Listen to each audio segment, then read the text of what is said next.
Hello, and welcome to the Gravel Ride podcast, where we go deep on the sport of gravel cycling through in-depth interviews with product designers, event organizers, and athletes who are pioneering the sport. I'm your host, Craig Dalton, a lifelong cyclist who discovered gravel cycling back in 2016 and made all the mistakes you don't need to make. I approach each episode as a beginner to unlock all the knowledge you need to become a great gravel cyclist. This week on the podcast, we've got David Toledo from Crow Bicycles from Madrid, Spain. I actually recorded this episode early on in the pandemic and was excited to learn more about the Crow brand. As it turned out, as many of you know, the disastrous supply chain affected many brands, and it actually affected Crow's planned launch schedule. We put the episode on ice, but I'm happy to say Crow is ready to go with bikes ready to ship. Crow Bicycles, as you'll learn shortly, is an e-bicycle company with a gravel model that is their flagship offering, but they also offer commuting bikes, flat bar gravel bikes, and a bunch of options if you're looking to enter the e-bike market. I've always been fascinated by e-bikes. I first got an e-bike for a cargo bike, and it was a no-brainer to schlep my son around. But increasingly, I've learned to appreciate the place that e-bikes have in the market. Whether it's for commuting or pleasure, I do think if you open your mind, e-bikes make sense for a number of type of riders. I often think about some of the riders I see up on Mount Tam, which is a bit of a hefty climb. As they're getting older, maybe they don't have the ability to get up the hill, or maybe they're trying to ride with younger friends. And I see multi-generational rides happening with fathers and sons, and the father might be on the e-bike or a son might be on the e-bike. So it's been fascinating to see. So I'm excited to see where these will fit in. And I know Crow's execution is very slick. You'll hear David talk about the type of drivetrain they've implemented and the sort of Swiss Army knife approach they've taken with the bike, with the type of motor and battery pack removable from the bike entirely, making it a perfectly acceptable standard bike, maybe with a slight weight penalty, but perfectly acceptable to ride. So I think it's an interesting option. I encourage you to enter this episode with an open heart about what e-bikes could be and learn a little from David, and go check out the Crow Bicycles lineup. Before we jump in, I want to thank this week's sponsor, Hammerhead, and the Karoo 2 computer. Do you want to get more out of your rides this summer? Any old device can track distance, time, and pace, but how about the ability to see upcoming hills and points of interest along the route? The Hammerhead Karoo 2 helps you find your path forward and unlock your full potential on every ride. I've talked about how I've been using the Karoo 2's climb feature and how much I've enjoyed seeing upcoming climbs. I'm excited. I'm going somewhere new this next week for the 4th of July, and it's going to be interesting to see what those rides hold in front of me. I love seeing those data points. I've been continually tweaking my display on the Karoo 2 to put the things that I think are going to be most important to me. You can set up a couple different profiles, so kind of ways in which the computer screens are set up, which I find is super cool because I might think about things differently for one of my mountain bike rides or a road ride versus my gravel rides. So it's great to have that flexibility. The Karoo 2 has been simple to use, and data can be uploaded to all your favorite platforms like Strava and Komoot and more.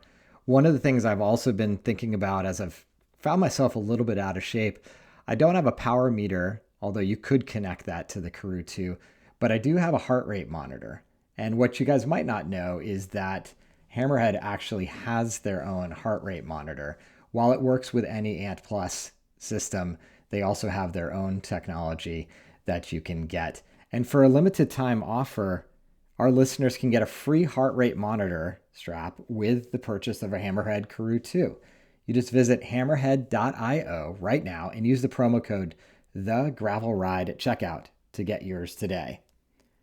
This is an exclusive limited time offer only for our podcast listeners. So don't forget to use that promo code, TheGravelRide, and that's a free heart rate monitor with the purchase of a Karoo 2. Just go to hammerhead.io, add both items to your cart, and use the promo code, TheGravelRide. Thanks so much to Hammerhead for supporting the show this week. And with that, Let's jump right into my interview with David. David, welcome to the show. Thank you, Craig. Thank you for your time and thank you for your interest in crawl bicycles. Yeah, I'm excited to get into it because the e-bike category is obviously hitting all elements of the sport from commuter to mountain to gravel. And Mm-hmm. it's going to be interesting to dig into the technology and what you are working on. But before we go Mm-hmm. there, David, why don't you tell the listener a little bit about your background Mm-hmm. and the inspiration behind founding Crow Bicycles? To say that maybe in the US, you were early adopters in the digital trends and e-commerce, but in Spain, especially when I'm located, everything came a little bit later than that. But I started very early in the first stages of the digital world in Spain, early 2000. In 2001, I founded my first company, and it was a consultancy to help on the digital transformation to the small companies in Spain. But it was a really hard time doing that because I felt I was talking in Chinese to the people. It was like, they didn't understand what I'm trying to explain them and the opportunities of the digital world. And so but I started there on that time in 2001 with my first steps on the digital world. And then I run my own digital advertising agency for many years. And on parallel, I started a new business. Was related with cycling industry with a few colleagues, and we started in 2006 with Canyon bicycles. Canyon bicycles was really interesting because it was probably one of the first direct-to-consumer brands in the market. And in 2006, it was here in Spain. It was just a few small retailers or super big online stores like Chainwrecks and Cycles and that kind of stores, or Jensen USA. Some people was buying to Jensen USA even in Spain, but there was no real digital brands in the cycle industry. And Canyon was coming to the market to change the things. And it was at the beginning, it was really tough because the people didn't trust you very much. They didn't trust on your project, on the brand. They didn't know it, and it was hard. But with a lot of work from our side, the brand started to have a lot of awareness in the market, and the people started to trust on us, and it was Then everything came. It was like explosion, and all the industry wanted to copy somehow Canyon bicycles on that after a few years, and now everything has changed, and I can say that the digital industry or the digital business are here for good. And it's something that even the big players are figuring out how to interact with the digital world and to keep the traditional business models, but trying to do some kind of blending between both worlds. But it's really interesting. But my background definitely is digital. It's absolutely digital. Interesting. So after all that time with Canyon bicycles, did that spark an inspiration that you saw an opportunity in the market that led you to Crow bicycles? Yeah, I had clear since the very beginning that the digital business, and especially the direct-to-consumer business, in my eyes at least, is the way to go, because you have, as a brand, you have direct and close contact with the customers. Sometimes the people say, hey, yeah, but you don't have a physical place. I cannot reach you. I cannot see you face to face. But the thing is that it's the opposite. The customers contact directly with the brands, and the brands are interacting with the customers. And this is something wonderful because the customer can express their feelings, their fears, or their needs, and the brand has all these inputs from firsthand. And this is part of the magic of the direct-to-consumer model. And you can react really quickly to the problems. And somehow all these things made me to shape in my head, if sometime I will have my own bike brand. That was always my dream. That definitely this will be the way to do it. But also there was a lot of things to improve, because after 14 years working with Canyon bicycles, I saw all the aspects of the brand, the good things and sometimes even not the so good things, because it was always, how you say it in English, shines and shadows or something like this. It's like some things that there was not so nice. And this is the kind of things I want to improve. I want to change a little bit. And also from my experience and my learnings in my last years, there is also new ways to do business. And this is the part that I'm definitely going to disrupt in comparison with other brands and even with Canyon bicycles. In the coming months, we want to work in a project that is going to change the way the customers will use the bike, we could say. Yeah, but I cannot say too much about that because it's just an ongoing project. Interesting. Great. And then to pull the company together, were you drawing on other teammates that you had worked with previously at Canyon to design the bicycles, etc.? Yeah, mainly the design of the bicycle was my work for the last, probably 8 to 10 months or something like this, or previously. Since late 2019 until mid 2020 or a little bit more, I was working just focused onto the cycling bicycles portfolio and design and components and trying to develop concept and a range that has sense. And then I contacted one of my colleagues former colleagues in Canyon, USA, and he was working in another industry. And I contacted him to tell, hey, I'm going to launch that. This is something that sounds interesting to you. And of course, he was interested since the very beginning. And we start working, and he helped me to shape the bikes in terms of adapting them to the U.S. market and to the U.S. Consumer needs, and together we did a lot of things. Yeah, but it was very interesting to have like both sides, right? The European point of view of the cycling and the American point of view, because even if it's gravel and even if it's cycling, sometimes they're pretty different from market to market. Yeah, absolutely. There definitely seems to be globally different perceptions around e-bikes, particularly in the off-road world that we see in Europe versus the US. Stepping back for the listener, so Crow Bicycles is introducing a range of e-bikes, e-gravel bikes to the world. David, why don't you get into just some of the basic idea behind the bike, the type of engine I don't even know if engine is the right word in e-bike, so you'll have to correct me. But I'm super curious. I've been very motor maybe is the right way to but motor or system or it's maybe motor is the right one. Thank you. Yeah, it's been interesting for me. I probably started out originally seeing e-bikes off-road and being frustrated and maybe being a little bit of a naysayer. I started to see them commuting into San Francisco, and I started to have a realization from a commuting perspective. There were absolutely days that I didn't want to ride the hour to an office downtown in San Francisco, but I certainly didn't want to get into a car, and having an e-commuting bike made sense.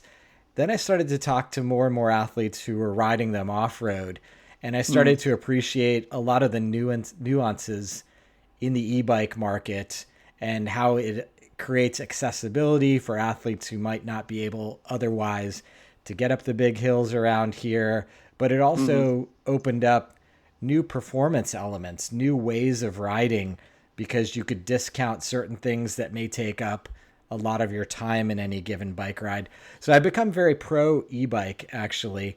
And I'm curious to talk about e-gravel bike because I haven't quite made that fit into my mental model yet. Yeah, the thing is that sometimes it's hard because there's so many kind of e-bikes, and this is interacting with customers. It's really, as I said, it's really interesting because you get a lot of feedbacks, and sometimes those feedbacks are saying, hey, this is a moped, or this is buy a motorcycle instead of an e-bike. Why do you buy an e-bike if you can buy a motorcycle or something like that? And this is not a real bicycle, and so many feedbacks like this. And the thing is that most of these feedbacks are coming from people that never before tested an e-bike, and they don't have an experience with the e-bike. And I will definitely recommend them to test it because it can change your whole perception of the concept of this thing. But it's going to start with saying that somehow I have to give them a part of the ride because there's some e-bikes in the market that definitely they are a concept that I'm not really a friend of. It's those super high-speed e-bikes, super powerful e-bikes that somehow they are like a moped with pedals. And I'm not really comfortable with that kind of concept. Or I respect this is in the market.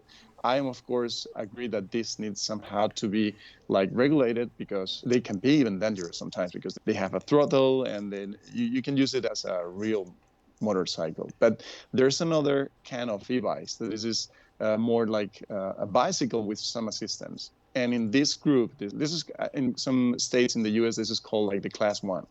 And they are limited at up to 20 miles per hour. And at least in Europe, they have a limitation on even on the power. The motor cannot give you more than 250 watts of power. Okay. And yeah, and this is another concept, absolutely different to the super powerful, super heavy e-bike. But the truth is that one of the things I was missing in the market when I started to develop crow bicycles was something in between the e-bikes that you can find in the market, even coming from the big players, right? Like from Specialized or Cannondale. Their approach was more like powerful e-bikes, but a bicycle, but with a powerful motor. And somehow a little bit heavy, more heavy than I would like to have in a bicycle. So this is what I started to think, hey, I think there's room in the market for a lighter bike, an e-bike that it's a blend between between a standard bicycle and an e-bike, something that you can enjoy pedaling, but it needs to be easy to pedal, and it needs to be light, and it needs to be nimble. And so all these concepts needed to be developed in a bicycle. So I started to research, and I found that there was not many options in the market for that kind of bicycles. And this is what I decided, okay, I need to step into that, and I need to develop a brand that it's focused on the experience, not only on I have a super cool bike, but I have the feeling that somehow this is like artificial. I wanted to have a bicycle that when you're riding, you don't feel that this is an e-bike. You feel that it's somehow you're better trained than you really are, or better fit than you really are, but you don't feel that you're not working out. And this is found Fuza. I met Fuza through Canyon Bicycles because they use them in the urban and commuting bikes, and I saw there was like a lot of potential with that system. And yeah, this is basically what I wanted to develop: an e-bike concept or a bike brand focused on really light e-bikes, where the experience is the most important thing. Is to have the feeling that you are not using a moped or something like this. That is a real bicycle. Yeah, I think there's a couple really interesting points there for the listener. One, I think we've all seen almost beach cruiser style electric assist bikes, and someone goes by you at 20 miles an hour, and it doesn't even look like the same sport, right? It's just, they're not a cyclist. They're not getting any fitness or barely any fitness out of that. Maybe that's my personal bias. But when you get to the performance e-bike and these lower weight e-bikes, clearly you're getting a workout. You're just getting it at different points. I like the way in your Indiegogo campaign how you're articulating some of the power assist, where it's the level 1 is like a breeze at your back, whereas the level 3 is like a rocket ship. So I think it's super interesting.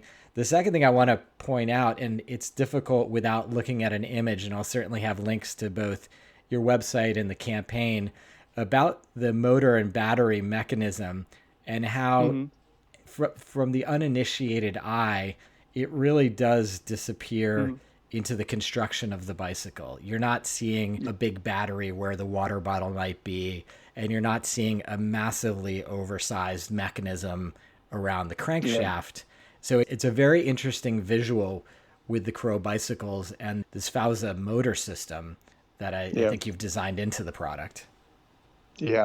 Yeah, Fuza was really interesting because you can find some bicycles in the market that they have like absolutely integrated the battery into the main tube, but it's something that you cannot easily remove from the bicycle. So you're gonna have always this battery, and the motor, it's integrated in the bottom bracket. So you have a bicycle that is an e-bike. It can be a not super powerful e-bike, and it can be pretty light e-bike, but you have all these things inside, and you cannot remove them. And it's the aspect of some bicycles is, it's great. You can see that there's no even connections, or Fuza was offering something that I really love. It's a clean design. It's absolutely integrated into the main tube. But the thing is that in seconds, you can remove the whole system, even the motor. That this is the most interesting thing, even the motor and the battery in one pack, and just put in place a hollow cover, and you have a standard bike. And this is like the best thing, because if you want just to experience a standard bike without any assistance at all, and without the extra weight of the motor and the battery, you can do it in seconds. Yeah, it's pretty And fascinating. And I know I saw that yeah, you have a sort of a compartment that snaps back yeah, into where the battery and motor was so that yeah. you can carry a jacket or what have you in that location when you're not using the battery. Yeah, that's it. That's it. That was one of the interesting things for me, and this is when I always try to say to the people, "Hey, this is not a moped, and this is like absolutely different concept to what maybe you're used to seeing in an e-bike. But this is a real bicycle, and you can even use it as a real bicycle. And this is the magic of the system. This is absolutely integrated in the whole design of the bicycle. You cannot really notice that you have a motor and the battery there. But even if you want, you don't need to carry it with you if you just want to go for a standard bike ride. And yeah, So the bicycles, am I correct that they hover around sort of 30 pounds? yeah, Is that yeah, right? something like that. Yeah, 30.2, 30.7, something like that. Yeah. And is that with the battery? Yeah, that's with the battery and the motor. Yeah. Okay. And then when you take the battery out, what are you bringing the bike down to at that point? Yeah, you can get, let me be sure about that figure because I have all the figures in kilos. Gotcha. Sometimes yeah, wait a second, I'll let you know. What was that? I think it was like 7 pounds or something like this, Okay. if I'm correct. Yeah, you remove 7.3 pounds, right? You're removing a lot of weight, and the weight of the hollow tube is 0.9 pounds. So you're turning your 30.2 pounds bike into a 23.8 pounds or something like this. So it's very light. It's a really decent weight for a standard bicycle. So I know there's of course more lighter options in the market, but you cannot transform it into an e-bike. And this is the great thing of this concept, that you can have two bikes in one.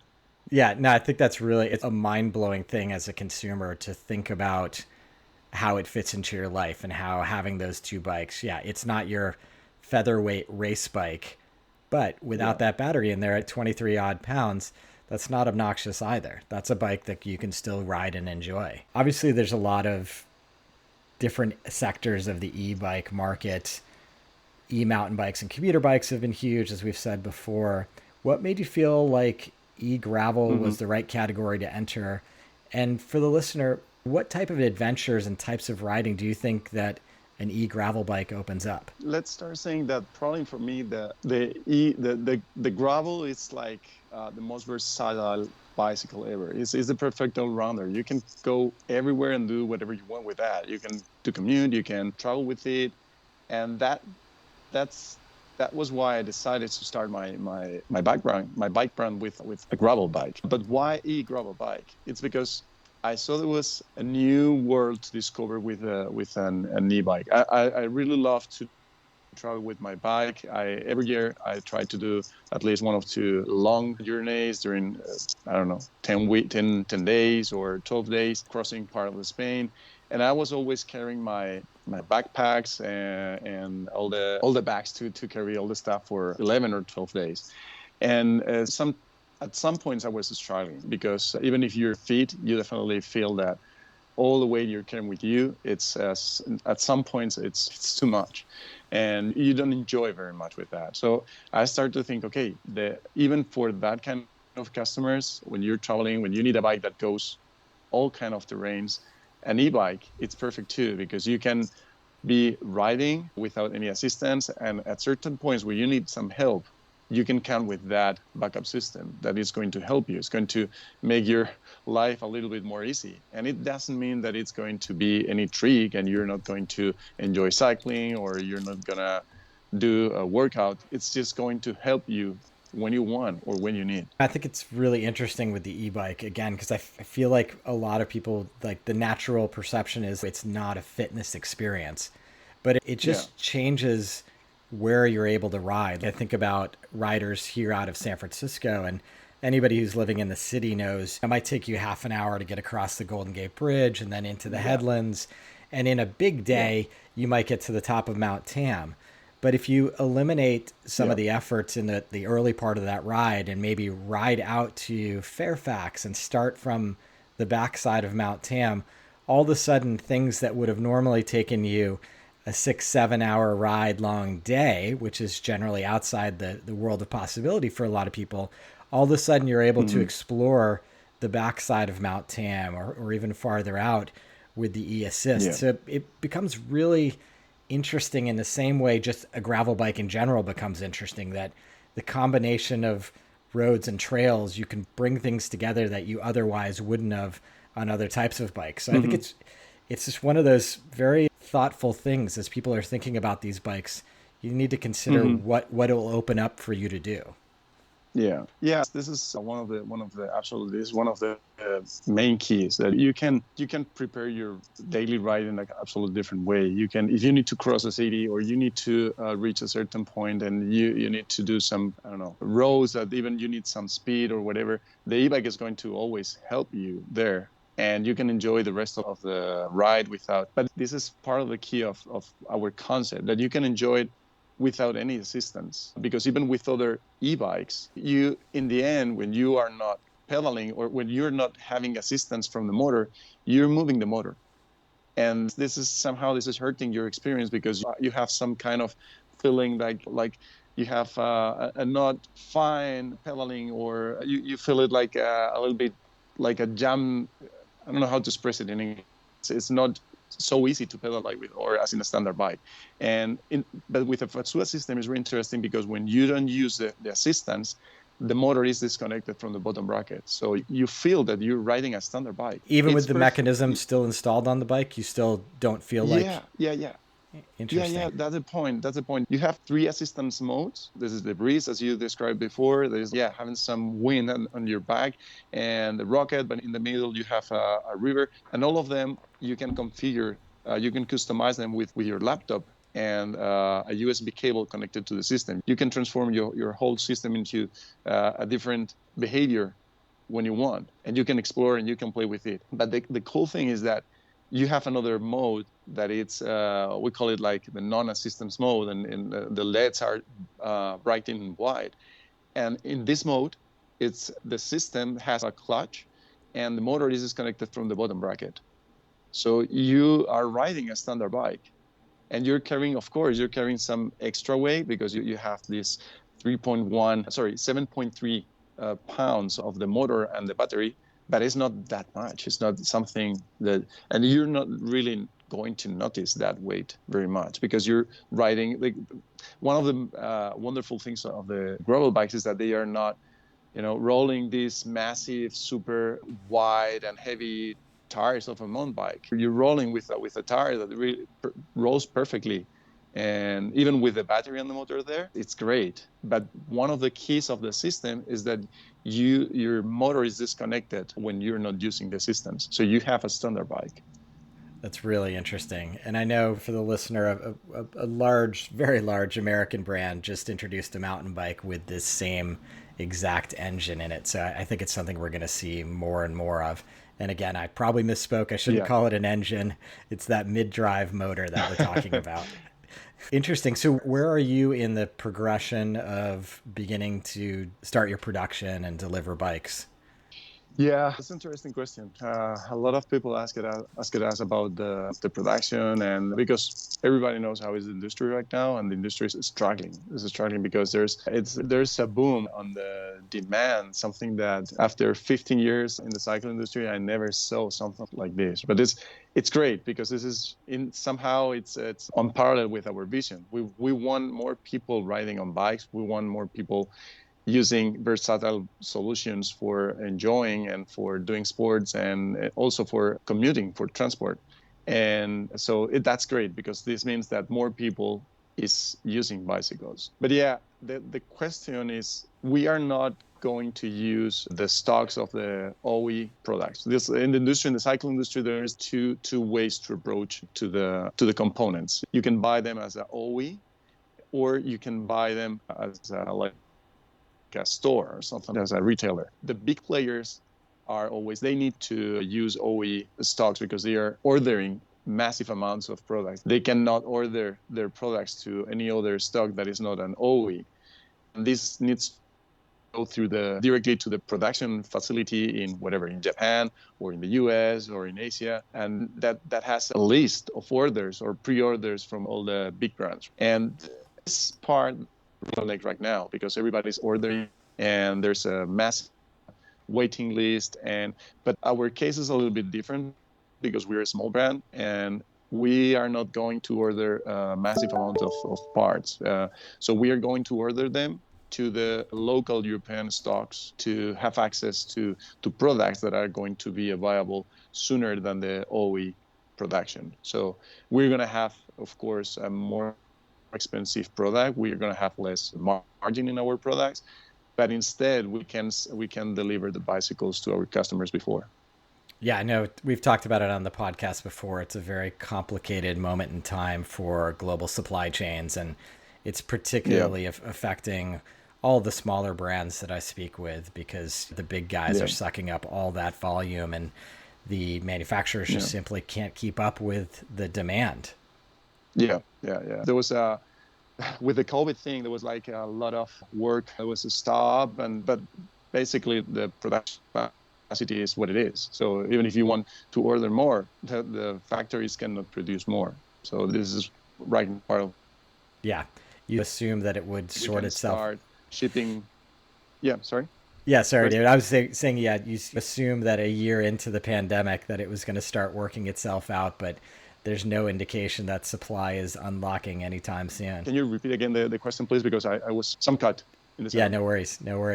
Yeah, I would have assumed a year into the pandemic that the supply chains would have been unlocked at this point, but there certainly hasn't been any indication from people I've been speaking with that that's the case. No, it's not the case.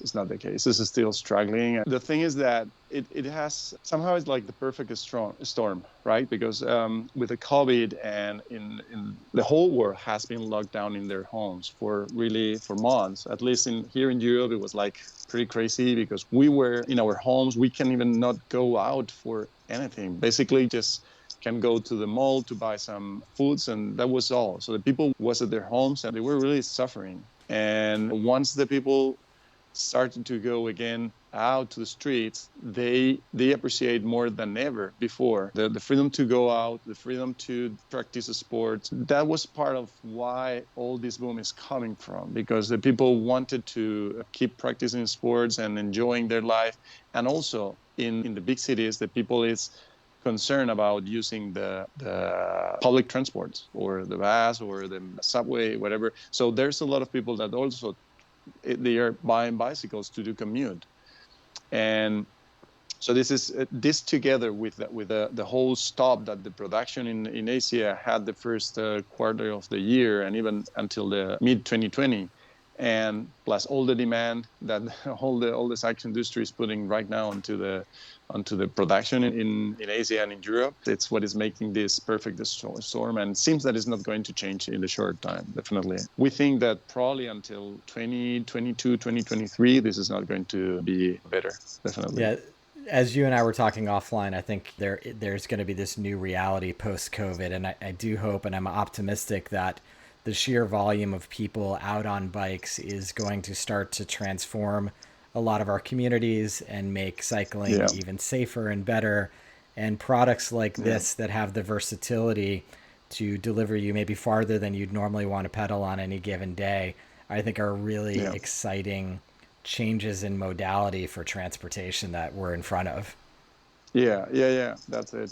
I saw that somehow the whole COVID thing has forced to speed up some changes in the world, right? We were talking before about the new way to work and where the people is located working. They are right now working in different places or from their home.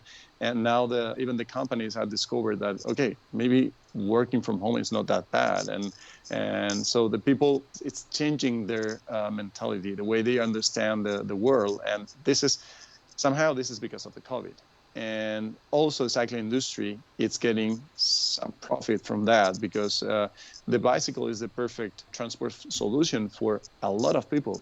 but they didn't discover so far. So right now the people is discovering, wow, the bicycle is not that bad. It's great. I even go faster, or I spend less time that with my car, because before that I was in a traffic jam, and now I don't need to look for I don't know, half hour, 1 hour looking for a parking to park my car. And now with a bicycle, I